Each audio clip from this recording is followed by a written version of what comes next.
नमस्कार, के न्यूज में आपका स्वागत है। मैं हूं प्रियंका। आप देख रहे हैं हमारा खास कार्यक्रम 22 का बादशाह। 22 के रण में कब किस पर कौन पड़ रहा है भारी, किसका जलवा कायम है। कानपुर के धन कुबेर पीयूष जैन के घर से अब तक 180 करोड़ रुपए की बरामदगी। अब टैबलेट से सरकार कर रही है 2022 की बात। आखिर पहाड़ की सियासत में कौन किसके साथ। लुधियाना के ब्लास्ट का क्या है आतंकी कनेक्शन, और पूरब से लेकर पश्चिम तक क्या है सियासी तपिश, समेत कई खबरों से आपको कराएंगे रूबरू। तो चलिए शुरू करते हैं हमारा खास कार्यक्रम 22 का बादशाह।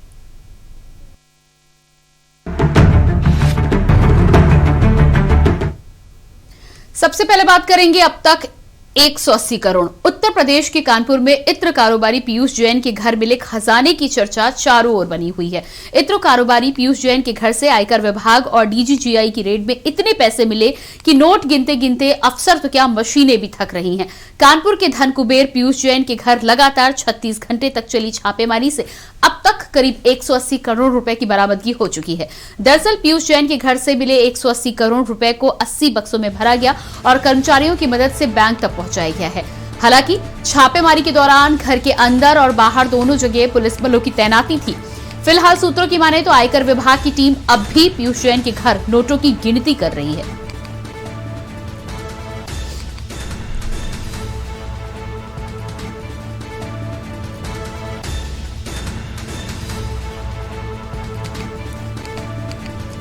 तो लगातार कानपुर में जिस तरह से इत्र कारोबारी के घर पर अब तक 180 करोड़ की बरामदगी हो चुकी है, पिछले 24 घंटे से अधिक कन्नौज के घर पर भी लगातार 18 लोगों की टीम बनी हुई है।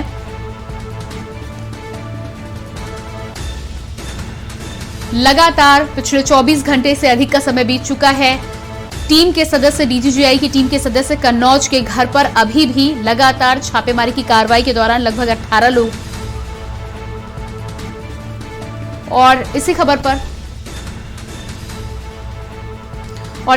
पर कन्नौज से हमारे साथ संवाददाता अभय कटियार जुड़ चुके हैं। जी अभय, जिस तरह से कन्नौज की यदि बात करें तो कल से लगातार डीजीजीआई की टीम के सदस्य वहां पर छापेमारी कर रहे हैं। 24 घंटे से अधिक का समय बीत चुका है, अभी भी कार्रवाई चल रही है। क्या कुछ ताजा स्थिति वहां की बनी हुई है?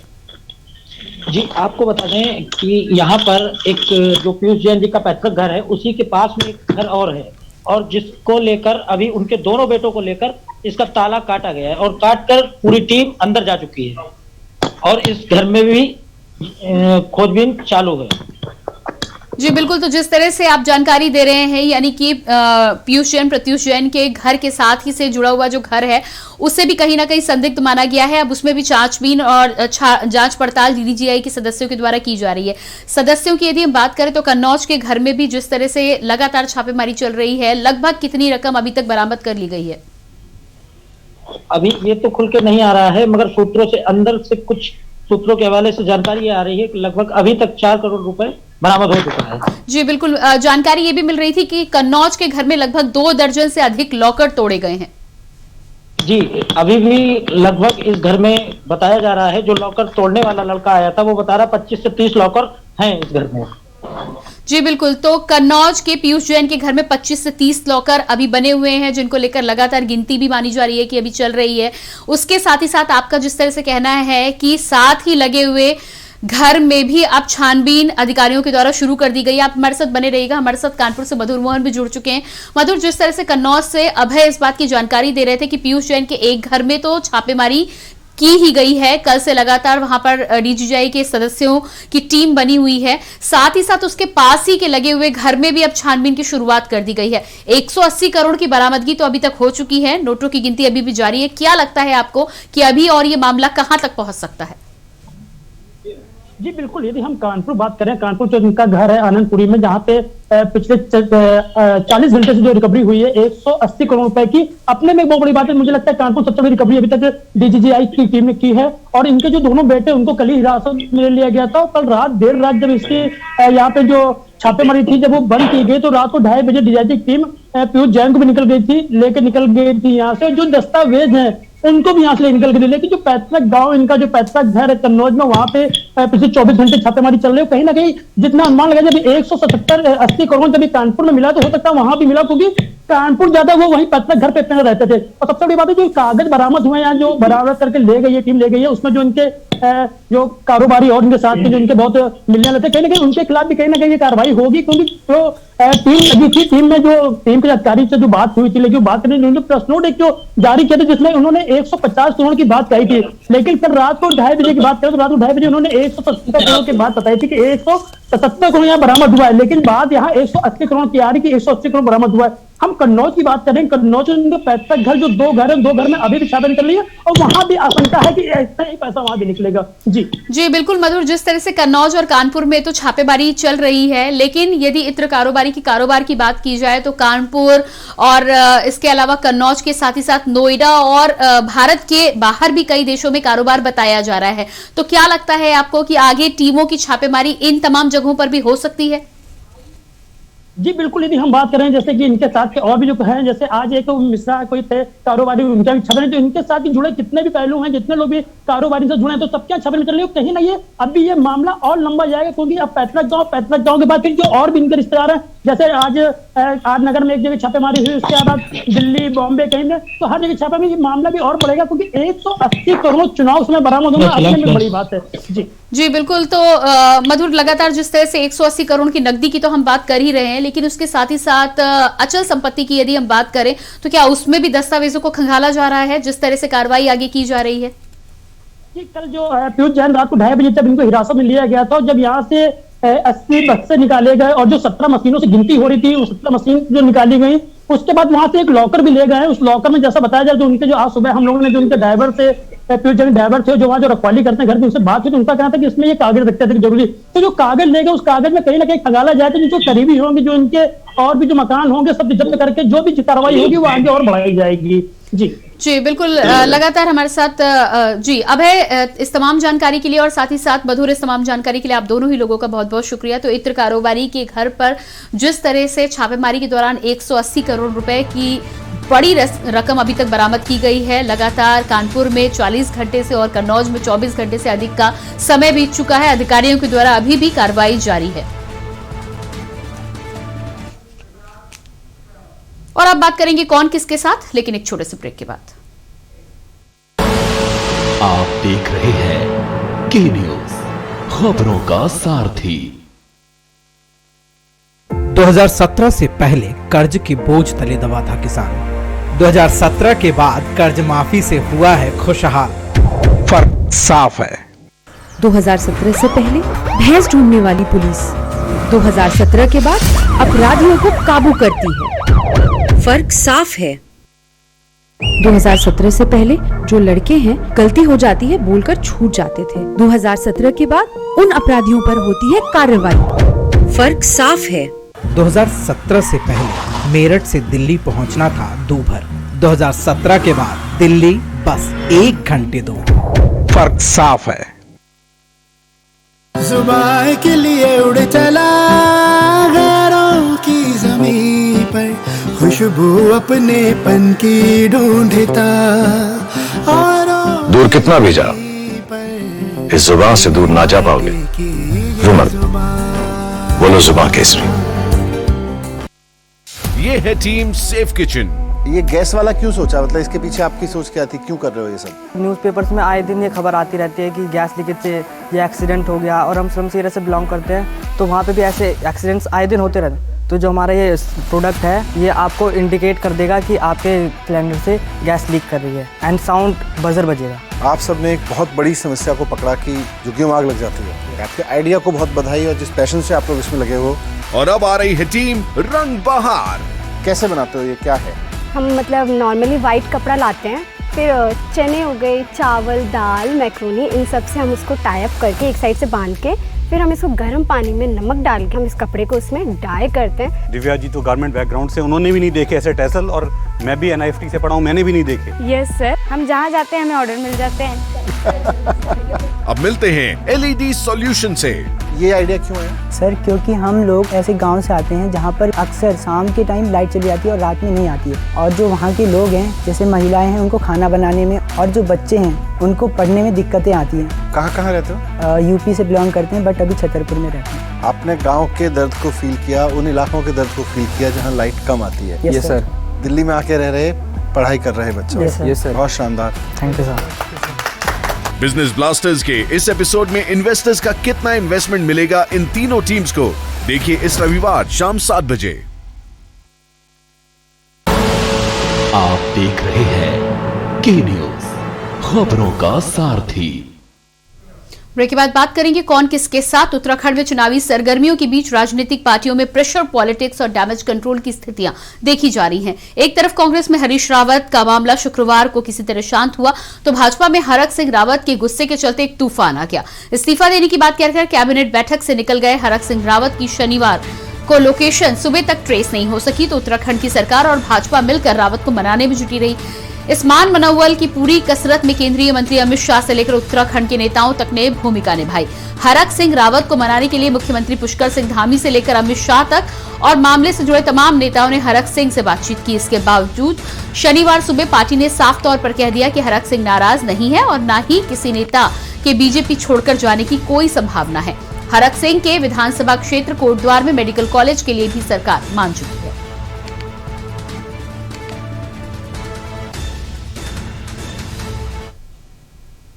कि कदम कदम मिलाए जा, कांग्रेस के गीत गाए जा, ये जिंदगी है उत्तराखंड की, उत्तराखंड पर लुटाए जा। तो हमको तो हमने कांग्रेस के गीत गाएंगे और उत्तराखंड के लिए अपनी जिंदगी को लुटाएंगे। ये कैंपेन कमेटी के चेयरमैन के रूप में जो है मैं लीड करूंगा, ये तय हुआ है और लीड करूंगा और सब लोग उस काम में पूरा सहयोग देंगे। ऐसी कोई बात नाराजगी जैसी नहीं है, आपस की बात है और कैबिनेट में उन्होंने अपनी बात रखी थी और हम लोग उसका हल निकाल रहे हैं। जो उन्होंने बात रखी है उस पर बात चल रही है। परिवार का मामला है, कोई ऐसी बहुत बड़ी बात क्या नहीं। बात थी? आप बैठक में मौजूद थे सर, क्या घटनाक्रम रहा? नहीं, जो भी उनकी बात थी हम लोगों ने उस पर वो कोटद्वार मेडिकल कॉलेज को लेकर थी, उसमें हम लोग धनराशि जारी कर रहे हैं। सर आपको लगता नहीं कि जो नॉर्म्स है उसमें तो सदन में स्वास्थ्य मंत्री ने भी बताया था सर कि 2 मेडिकल कॉलेज नहीं खोल पाएंगे, लेकिन क्या अब नियमों को बदला अभी हम जाएगा? लोगों ने कैबिनेट में निर्णय लिया है कि कुछ धनराशि जारी करेंगे। और इसी खबर पर देहरादून से हमारे साथ अंकित काला बने हुए हैं। अंकित, जिस तरह से भाजपा में हरक सिंह कैबिनेट बैठक से बाहर निकल गए, लेकिन अब मुख्यमंत्री पुष्कर सिंह धामी का कहना है कि परिवार की बात है, कुछ हुआ नहीं था। क्या कुछ ताजा मसला है और क्या पूरी तरह से मना लिया गया है हरक सिंह रावत को? देखिए प्रियंका, ये तो कहना जल्दबाजी होगा कि हरक सिंह रावत पूरी तरीके से मान गए। अगर आप उनका पिछला ट्रैक रिकॉर्ड देखेंगे तो वो इसी तरीके से चौंकाने वाले फैसले लेने के लिए जाने जाते हैं और अब तक अपना जो कैबिनेट का जो कार्यकाल है उसको पूरा नहीं कर पाए, चाहे फिर वो तिवारी सरकार की बात करें या उसके बाद हरीश रावत सरकार की बात करें या फिर मौजूदा कार्यकाल की बात करें। तो देखिए जो हरक सिंह रावत ने जो जिस तरीके से वो कल नाराज होकर के कैबिनेट बैठक में से गए थे, इसको हल्के में लेना हमें लगता है कि कहीं ना कहीं पार्टी की भूल होगी। हालांकि बीजेपी के जो तमाम नेता है, चाहे मुख्यमंत्री पुष्कर सिंह धामी की बात करें, वो जिस तरीके से बता रहे हैं कि सब कुछ ऑल इज वेल है, तो सियासी कॉरिडोर में तो ये काफी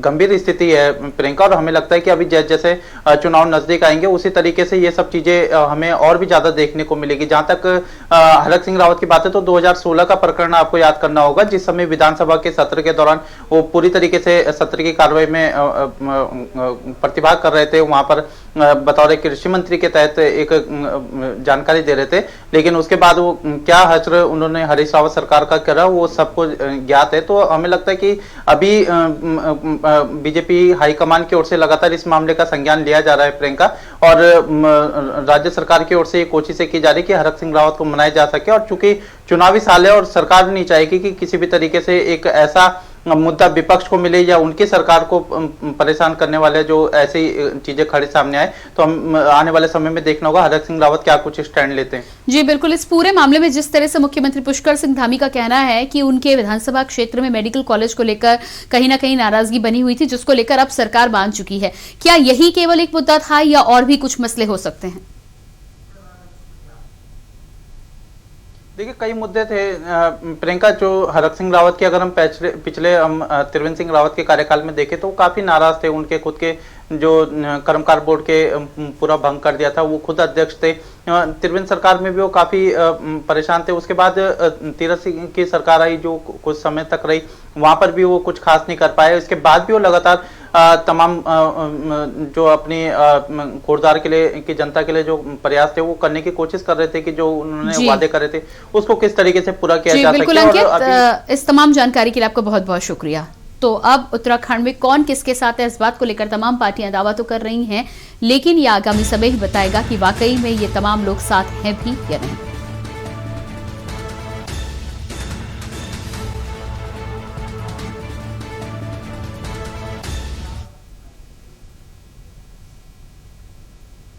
और इसके बाद बात करेंगे टैबलेट से 22 की बात, लेकिन उससे पहले रुकते हैं एक छोटे से ब्रेक के लिए। आप देख रहे हैं के न्यूज, खबरों का सारथी। 2025 में जब ये हमारा राज्य जब ये 25 वर्ष का होगा, हम सबकी जिम्मेदारी है कि वो नंबर 1 का उत्तराखंड हो। 19-20 के फेर में ये दुनिया 25 की सोचने वाले हमने कनेक्टिविटी को विकास का मूल मानकर कार्य किया है। इसी का नतीजा है आज उत्तराखंड पर्यटन के मानचित्र पर और अधिक मजबूती के साथ अपनी सदानत छवि को उकेर रहा है। हर क्षेत्र में हम हो आगे, उत्तराखंड हो नंबर 1, मेरा उत्तराखंड हो नंबर 1। 18,000 करोड़ से भी अधिक की विकास योजनाओं का लोकार्पण व शिलान्यास किया जा रहा है, जिसमें दिल्ली देहरादून एक्सप्रेस वे भी शामिल है। इस एक्सप्रेस वे के बनने से दिल्ली से देहरादून की दूरी मात्र 2 घंटे में पूरी की जाएगी। कुछ वर्ष पूर्व ऐसा सोचना भी अकल्पनीय सा लगता था। मौसम से बदलाव है देखे, बीते कल ने आज देखे, पगडंडी ने सड़क देखी, नदियों ने पुल बनते देखे। हर दिन होता सुंदरता समृद्धि का संगम, हर क्षेत्र में हम हो आगे, उत्तराखंड हो नंबर 1, उत्तराखंड हो नंबर 1। जितना भी समय हमारे पास है, उस समय का हम एक एक पल और एक एक क्षण उत्तराखंड की 1 करोड़ 25 लाख जनता को समर्पित कर दिए। हमने इन 4-4.5 महीने के कालखंड में 500 से भी अधिक निर्णय कर दिए। अधिकांश की हमने जो है शासनादेश निकाल दिए। नई दिशा अब नई डगर है, ना मन में कोई अगर मगर है, दृढ़ निश्चय की अगुवाई में एक लक्ष्य पर सबकी नजर है। असंभव को संभव करते वो रखते हैं दम, हर क्षेत्र में हम हो आगे, उत्तराखंड हो नंबर 1, उत्तराखंड हो नंबर 1। सूचना एवं लोक संपर्क विभाग उत्तराखंड द्वारा जनहित में जारी। प्रगति की ओर उत्तराखंड। पर ये दिल है कि चख रहा है उन्हीं अल्फाजों का नूर और नूर और दूर कितना भी जाओ, इस जुबान से दूर ना जा पाओगे।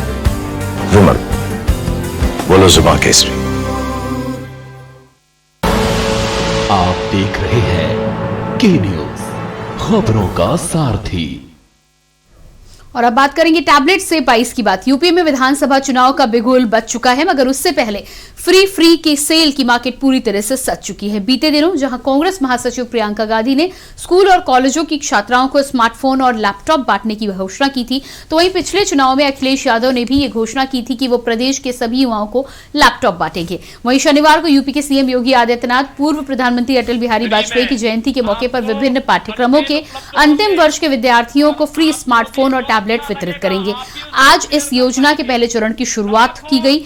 इसमें अलग अलग शहरों से 1 लाख छात्रों को मुफ्त स्मार्टफोन और टैबलेट दिया जाएगा। इस योजना का मुख्य उद्देश्य छात्र छात्राओं को तकनीकी रूप से प्रशिक्षित करना है। गौरतलब है कि भाजपा यूपी में 20 लाख युवा मतदाताओं को अपने साथ जोड़ने की रणनीति बना रही है। इस पर विपक्ष भाजपा पर हमलावर है। पूर्व सीएम अखिलेश यादव का कहना है कि यह काम सबसे पहले उनकी सरकार ने किया। उन्होंने युवा पीढ़ी को लैपटॉप थमाकर पढ़ाई के नए तरीकों को लोगों तक पहुंचाने की कोशिश की। यूपी की योगी सरकार का लक्ष्य इस योजना के तहत छात्र छात्राओं को प्रशिक्षित करने के साथ साथ 1 करोड़ स्मार्टफोन और टैबलेट बांटने का भी है।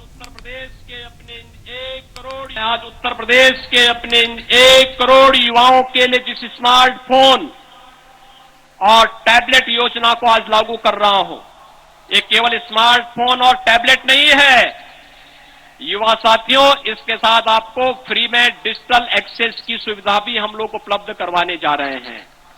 फ्री में आपको कंटेंट उपलब्ध होंगे और आपको भी जो अच्छा लगेगा आप भी उसको शेयर कर पाएंगे।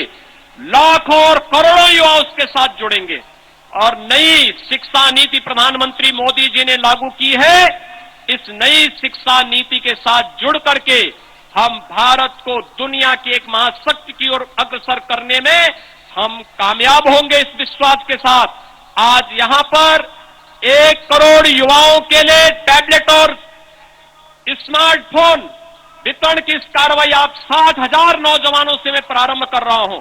मैं विभाग के मंत्री श्री सतीश महाना जी, हमारे टेक्निकल एजुकेशन के मंत्री श्री जितिन प्रसाद जी, बेसिक शिक्षा विभाग के मंत्री डॉक्टर सतीश द्विवेदी जी और साथ साथ औद्योगिक विकास के ही राज्य मंत्री श्री धर्मवीर प्रजापति और अन्य सभी माननीय मंत्रियों से कहूंगा, हमारा प्रयास होगा अगले 1 सप्ताह में प्रदेश की हर कमिश्नरी में भी इस प्रकार के आयोजन हो जाएं। वहां पर भी हम कुछ नौजवानों को टैबलेट और मोबाइल फोन के साथ जोड़ करके डिजिटल क्रांति को गांव-गांव तक पहुंचाने, ऑनलाइन एजुकेशन से लेकर के ऑनलाइन एग्जामिनेशन और प्रतियोगी परीक्षाओं की तैयारी करने वाले अपने युवाओं को भी इसके साथ जोड़ेंगे। और अब बात करेंगे पंजाब है जरूरी। आम आदमी पार्टी के राष्ट्रीय संयोजक अरविंद केजरीवाल 2 दिवसीय पंजाब दौरे पर हैं। अरविंद केजरीवाल आज अमृतसर के टाउन हॉल में आशा और आंगनबाड़ी महिलाओं वर्करों से मुलाकात करने के लिए पहुंचे। दिल्ली के सीएम और आम आदमी पार्टी के संयोजक अरविंद केजरीवाल ने शनिवार को अमृतसर में वकीलों से मुलाकात भी की। इस दौरान उन्होंने वादा किया कि हम वकीलों के चैम्बर बनवाएंगे, मेडिकल व लाइफ इंश्योरेंस स्टाइपेंड देंगे, इसके अलावा हाईकोर्ट के बेंच भी बनवाएंगे। उन्होंने कहा कि मैं पंजाब के 80 से 85,000 वकीलों से निवेदन करना चाहता हूं कि सब आम आदमी पार्टी में शामिल हो। आपको बता दें कि 2017 के विधानसभा चुनाव के बाद पिछले कुछ सालों में पंजाब में आम आदमी पार्टी की चमक कम हुई है, लेकिन एक मौका केजरीवाल ने कैंपेन से कहीं न कहीं जान फूंकी है। भारतीय जनता पार्टी ने ऐलान करा कि किरण बेदी उनकी सीएम उम्मीदवार होंगी। किरण बेदी जी से वकीलों की पुरानी दुश्मनी थी। किरण बेदी ने वकीलों पे एक बार बहुत बुरी तरह से डंडे बरसाए थे तो वकील भूले नहीं थे, तो पूरे दिल्ली के वकील इकट्ठे हो गए। उन्होंने कहा कि हम इस बार बीजेपी को हराएंगे, आम आदमी पार्टी को जिताएंगे। सारे वकील इकट्ठे हो गए, पर दिल्ली के वकीलों ने अपने सारे क्लाइंट्स को फोन करे, अपने अपने गली मोहल्ले में गए। वकील बोलते तो अच्छा ही है, जैसे कोर्ट में खड़े होकर इतना अच्छा बोलते हैं तो भाषण भी अच्छे देते हैं वकील सारे। तो उन्होंने शानदार तरीके से कैंपेन करा और 70 में से 67 सीट आम आदमी को दिला दी। तो ये कहा जाता है कि जिस राज्य में जिसके साथ वकील खड़े हो जाएं उस पार्टी का जीतना निश्चित होता है। और किरण बेदी को उसकी विधानसभा में उसके हलके में हराने वाला भी आम आदमी पार्टी का एक वकील ही था। और अब बात करेंगे ब्लास्ट के आतंकी कनेक्शन की। पंजाब के लुधियाना कोर्ट परिसर में हुए ब्लास्ट में एक अहम जानकारी सामने आ रही है। पंजाब पुलिस ने फॉरेंसिक रिपोर्ट के आधार पर कहा है कि ब्लास्ट में करीब 2 किलो आरडीएक्स का इस्तेमाल किया गया। वहीं पंजाब पुलिस ने लुधियाना बम ब्लास्ट में मारे गए संदिग्ध गगनदीप की महिला मित्र को हिरासत में लिया है। गगनदीप की कॉल डिटेल की जांच के बाद खन्ना पुलिस को मिले इनपुट के आधार पर उसे हिरासत में लिया गया। वहीं बताया जा रहा है कि खन्ना में गगनदीप के घर उसके भाई को भी लैपटॉप, कैश और मोबाइल के साथ हिरासत में लिया गया है।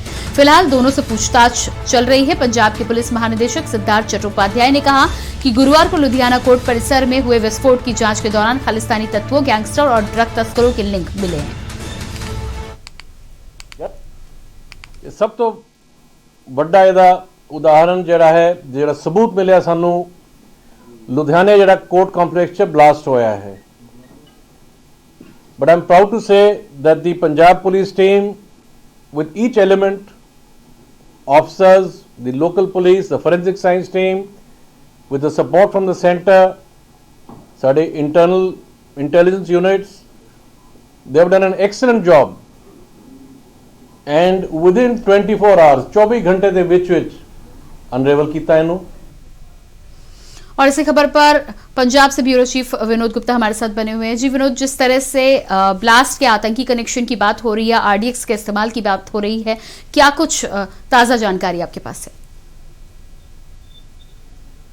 जी, अगर बात की जाए पंजाब के डीजीपी ने, चूंकि डीजीपी पंजाब का प्रभार संभालने के बाद पहली बार मीडिया से रूबरू है और जो ब्लास्ट हुआ है लुधियाना के अंदर 24 घंटे से पहले के समय में भी इसको सुलझाने का जो दावा पंजाब के डीजीपी ने किया है और बताया कि गगनदीप सिंह जो कि पंजाब पुलिस का पूर्व सिपाही रह चुका है, जो कि ऑलरेडी बर्खास्त था, उसके खिलाफ उसी कोर्ट में केस चल रहा था और यही कारण है कि वो जब जेल में था, पिछले 2 साल से जेल में था, तो जेल में ही उसके आतंकी खालिस्तानी संबंधी, खालिस्तानी हो चाहे नारकोटिक्स के लोगों से इस संबंध में आया और पुख्ता पूरी तरह अगर जांच, पुलिस अभी इस पे है नहीं पर जांच चल रही है, जांच के बाद ही पूरा क्लियर कर पाएंगे कि पाकिस्तान से कितने संबंध थे और कितने नहीं थे। जी बिल्कुल विनोद, इस पूरे मसले पर आप अपनी नजर बनाए रखिएगा। फिलहाल इस तमाम जानकारी के लिए आपका बहुत बहुत शुक्रिया। तो लुधियाना ब्लास्ट में जिस तरह से खालिस्तानी कनेक्शन सामने आया है, ऐसे में देखना ये होगा कि जांच पड़ताल में आगे क्या कुछ निकल कर आता है। गगनदीप की महिला मित्र को फिलहाल हिरासत में लिया गया है।